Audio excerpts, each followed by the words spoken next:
Hey guys, it's Dingo again. I tried to hang myself per request in the last video, but didn't work out too much. Apparently my neck's too fat to actually uh, to be able to hang myself. It just kind of makes like a little bit of a buffer region.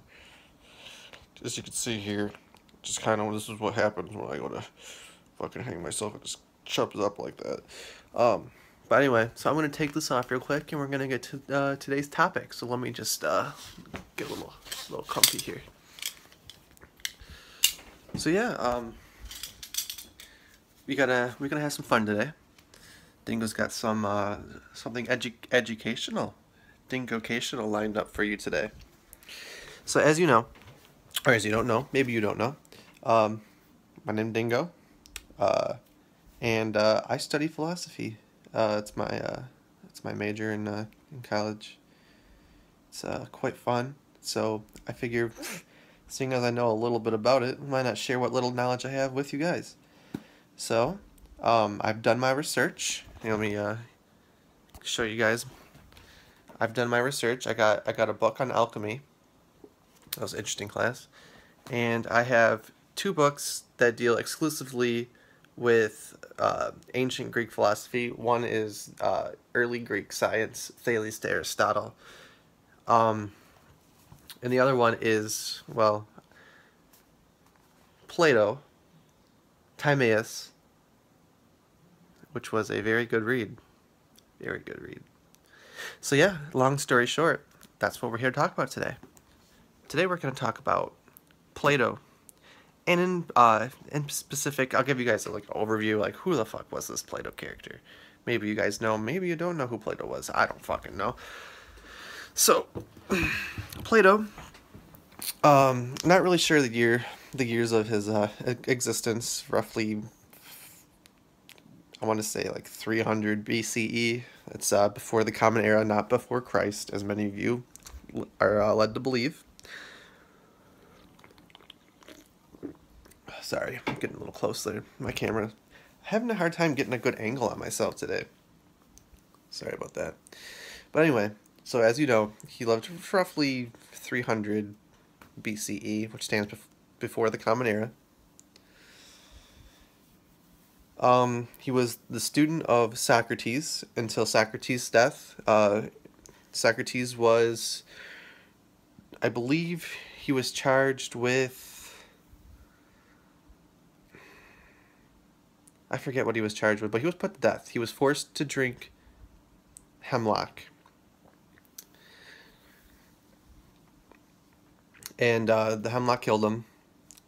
And all of his followers were very upset, but no one was so much upset as Plato, because Plato actually, a lot of Plato's writings, most of the most famous ones, were actually Socrates' words written by Plato, because Socrates had never written anything down. He was notorious for just saying things to his students and expecting them to, remember it and teach their students. That's how they did things back then. They weren't. I mean, when the only way to write something down is to write it on papyrus, which was basically just a pulp made of like river weeds and reeds. They would just crush that shit up and make those little scrolls as you see. So today we're going to talk about a little bit about Plato. So Plato did as many of the ancient Greeks did. It was common in that time to sort of figure out what the earth, what the world, what the universe as a whole was made out of. What made up things, like the chair I'm sitting on, or what makes up me as a person. What am I made out of? What makes up the chair, the table, the food I'm eating? What is matter? What are objects? That was one of the main goals of the ancient Greeks, was to figure out what the quintessence, the quintessence. That's a tough word to say, so I'm just going to say what the essence, what things were. So along comes Plato. Plato believed that there exists a that the world as we know it was created by an all-powerful being known as the demiurge, right? think of the demiurge sort of as, Christian God. So Christian God, created the world in 7 days, supposedly, as the story goes. Um, yeah. Oh, I mean, 6 days, and on the seventh day he rested. But anyway, so the demiurge lives in a world of forms.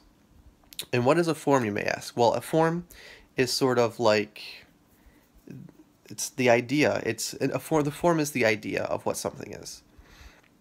So forms are the highest quality, the best something can be is the form in Plato. And the demiurge one day decided that he was going to make a world out of the forms. So using the forms in the world of forms as a blueprint, he basically molded matter. Matter was just cosmic gunk, I guess is a good way to describe it. And he took that matter and he formed it just in these molds of, he put the matter in the form molds. Think of them as sort of like a mold. It's a very difficult concept to grasp, and it is even more difficult to try to explain it. So, taking the matter and placing it in the form, and using the form as a blueprint, the demiurge created the entirety of the world. So Plato took this and said, all right, let me find a blank page here, and I'm going to do some beautiful artwork and write some stuff down for you guys. And I really can't flip this camera around. That's a little problematic. Drat. Oh well. So, now where was I? I lost my train of thought getting that piece of paper. Forms. So Plato thought that because matter is what everything is made out of, matter is imperfect, and the human should strive to be above the matter, just to think above the matter, to try to perceive the world of forms. So Plato thinks that because we perceive matter with our senses being touch, taste, sight, smell, yada yada yada, hearing, because that is how we perceive matter with our eyes and mostly with our hands, that because matter is flawed, our senses must be flawed. So anything we observe, we cannot believe. How do I know? So Plato's was one of the most famous works is Plato's Republic, and in the Republic he does, say you are in a cave, you're a prisoner in a cave, and on that cave, all you can see is you're facing the wall, and the sun is to your back. And on the wall, you can see shadows of the outside world. In that outside world, there are people moving around, but you can only see the shadows of those people. Think of that. You never actually see the person, you only see their shadow. Our world is the shadow of the world of forms. We never see something in its true form. We only see the shadow of the true form, which is matter, molded into what the form looks like. So what does that mean? What does that mean? So one other thing that the ancients meaning early Roman, actually pretty much entirety of Roman, Egyptian, and Greek thinkers in the Western world, they tried to another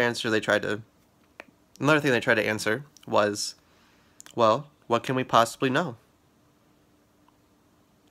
And Plato said we can know, the only thing that we can truly know is what we are able to think. Think about that for a second. So because everything that we perceive is flawed because of the matter, we can only perceive that our perception of that, is in fact flawed. So how do we learn? What can we know? The only thing we can know are things that we can think about as rational thought. Things that can be deduced through rationale are the only things we can know. So take, for example, mathematics. So I'm gonna write this on the piece of paper, and I want you guys, just to ponder this for a second. So 1 second. Oh my God, this pen's gonna fucking fall apart. All right. So on this paper, that looks like a S. Let me write something a little bit better here. And I hope it's not gonna be reversed for you guys. Shit. I don't know how this works. So that's what is that? We all know what that is. What is it, guys? No, it's not. It's not the number 5. That's wrong. If you said the fucking number 5, you can click off this fucking video right now because you've learned nothing. No, that is a numeral. That is a representation of the number 5. The number 5 does not exist in this world. There's no way to have a perfect representation of what it means to be 5. Now, the number 5 only exists in your mind, as Plato would believe. And because it can only exist in your mind, it is true knowledge. Yeah, that just fucking blew my mind. I hope it fucking blew your mind too. So what else did Plato talk about besides fucking numbers and shit? Like, who gives a fuck about numbers, am I right? Pfft, numbers, Jesus Christ.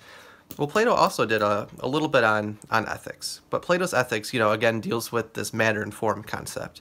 That there exists the form of the good. And what is the form of the good? Well, it's what it means to be the very best thing you can be. So for Plato, the human must be a rational being. That is the best thing we can be, because if we give in to baser needs and look at the world in terms of matter and learn about the world through matter, then we have a flawed existence, because matter itself is flawed. The only way we can go above the matter is to think rationally. And that is what we must do in our daily lives. So to be ethical, to be righteous, you must think rationally. Rationality is the cornerstone of Platonic thinking. And, we're at 12 minutes and 37 seconds as of right now. I've rambled a lot about Plato. I've probably not been as clear as I should have been. If you guys got any questions, I'm going to do another part of this, because Plato covers a lot. I can probably talk for about fucking 2 hours just about Plato. So what I'm going to do is I'm going to stop this part here, and I want you guys to comment, ask me questions, have me clarify some things, because this is all new to me. I've never actually had to teach anybody about Plato's philosophy before. I've only ever been taught. So excuse the little bit of a rambliness, maybe a little bit of circle discussion there. But throw some questions down for me, and I'll do my best. All right, well, this has been another successful Dingo day. At the dog, woof woof, bark bark, catch you on the flip.